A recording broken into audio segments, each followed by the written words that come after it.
This video is about the Diverging Diamond intersection. It's a type of intersection that works really well, especially in cities. This is just going to explain it. The first thing we need to know is, why do we need different types of intersections? And what is wrong with a cloverleaf intersection?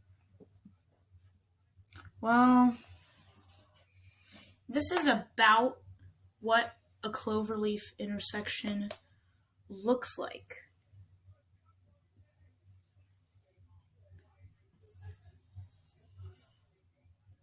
Kind of looks like a cloverleaf. And there is a problem with it. A lot of people do not like these intersections because they can cause traffic in large cities. So you can see traffic would go up this route around these loops.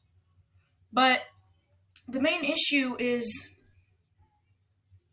if you're coming down the highway, right around here, or right around in this section,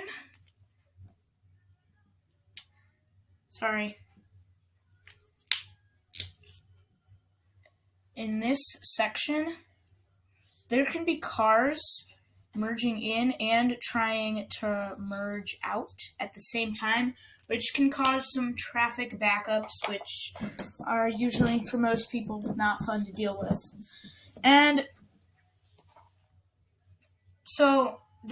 it also takes up a lot of space.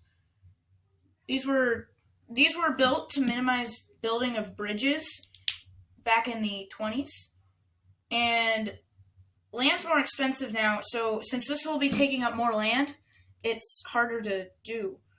But there's another one that works pretty well in some small towns that is called the Diamond Interchange.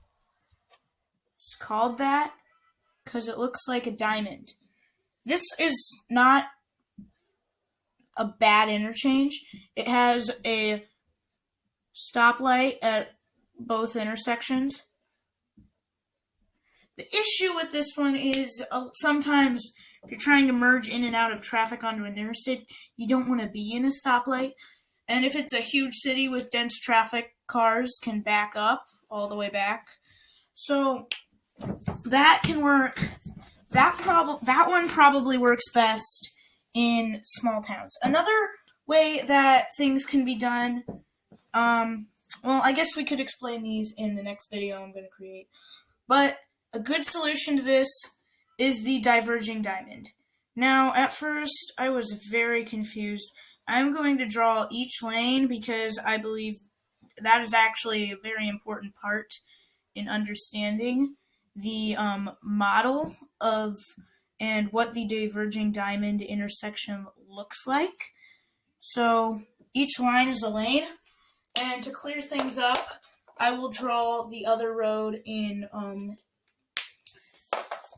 blue.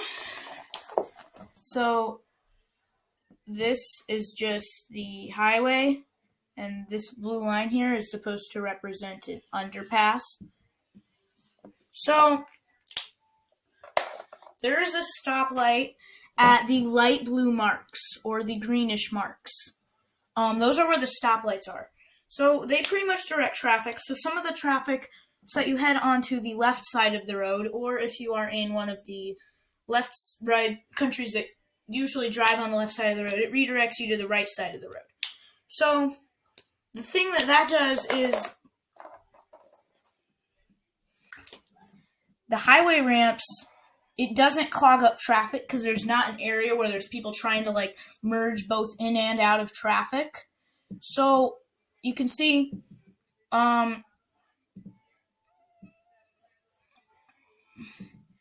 so in this diagram that I'm going to be drawing up, you'll see how this actually works very efficiently.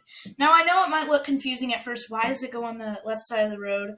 One of the first cities to do this was Springfield, Missouri.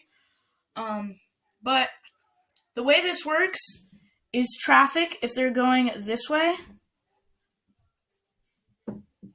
they can choose. They can either go let's say this is north, west, south, and east.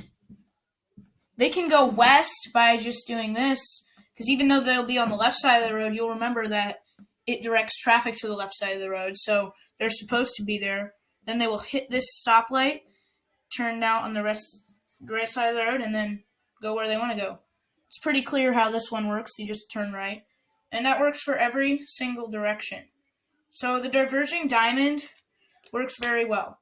There is another version of this. I am not 100% sure what it's called. But they don't have stoplights. Just right here where the stoplights would be, there's a little bridge. So this lane goes over this lane, and then maybe this lane goes over this lane. So then that works just as well, but the stoplights would be a lot cheaper than building 2 extra bridges on top of them. So basically, this directs traffic so that the ramps, they're easy to go off of, and it's just easy to head off in the right direction without any clashing traffic. So you can see, if you're trying to merge onto the highway from heading southbound,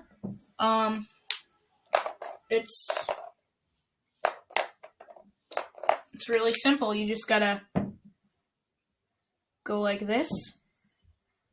And if you want to merge off the highway and head onto the road, if you want to head onto the highway going southbound, do that. If you want to head onto the street going eastbound, just do that. And even if you want to go this way, it's not going to clash with traffic until way further ahead after the stoplight. And by that point, these people are all getting off. Everybody who's able to hit the same ramp as you is going to be headed in the same direction. So that's how the diverging diamond intersection works. And that's why it's a very good option to use in larger cities where there's not enough land to make the cloverleaf intersection bigger. If you have plenty of land, the cloverleaf intersection is still a great way to do it, but it only really works well if you make the little loops better. So if you like this video, subscribe for other similar videos.